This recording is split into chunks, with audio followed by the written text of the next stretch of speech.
Pakistan spinner Abrar అహ్మద్ను Sunrisers Leeds జట్టు కొనుగోలు చేయడాన్ని భారత మాజీ క్రికెటర్ సునీల్ గవాస్కర్ విమర్శించారు. ఈ ఒప్పందం పరోక్షంగా భారత సైనికులు పౌరుల మరణాలకు కారణమవుతుందని అన్నారు. అయితే గత వారం జరిగిన ద 100 వేలంలో సన్ రైజర్స్ తీసుకున్న ఈ నిర్ణయంపై వచ్చిన విమర్శల్లో గవాస్కర్ స్పందన ప్రాధాన్యం సంతరించుకుంది. సన్ రైజర్స్ లీడ్స్ యాజమాని సన్ గ్రూప్ ఐపీఎల్ లో సన్ రైజర్స్ హైదరాబాద్ కూడా వీరిదే.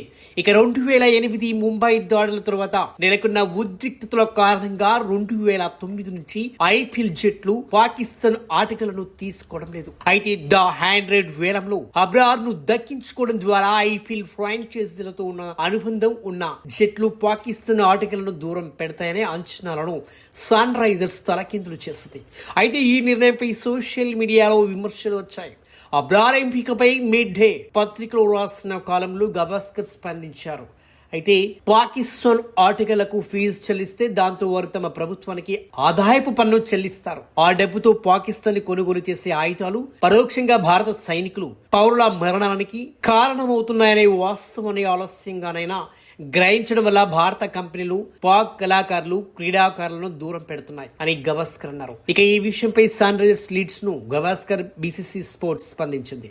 England and Wales cricket board స్పందించడానికి నిరాకరించింది. మరి 2025 ఐపీఎల్ కాశ్మీర్ లో పర్యటనలపై దాడి తర్వాత భారత్ పాక్ మధ్య సైనిక ఘర్షణ జరిగింది. ఈ నేపథ్యంలోనే క్రీడా సంబంధాలు మరింత క్షీణించాయి.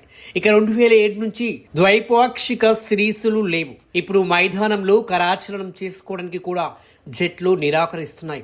ఇక సన్ గ్రూప్ అనేది కళానిధి మారన్ స్థాపించిన ఒక మీడియా సంస్థ. అయినా ఇక్కడ ఆయన కుమార్తె కావ్య మారన్ ది 100 వేలానికి హాజరై అబ్రార్ కోసం బెడ్డింగ్ వేశారు.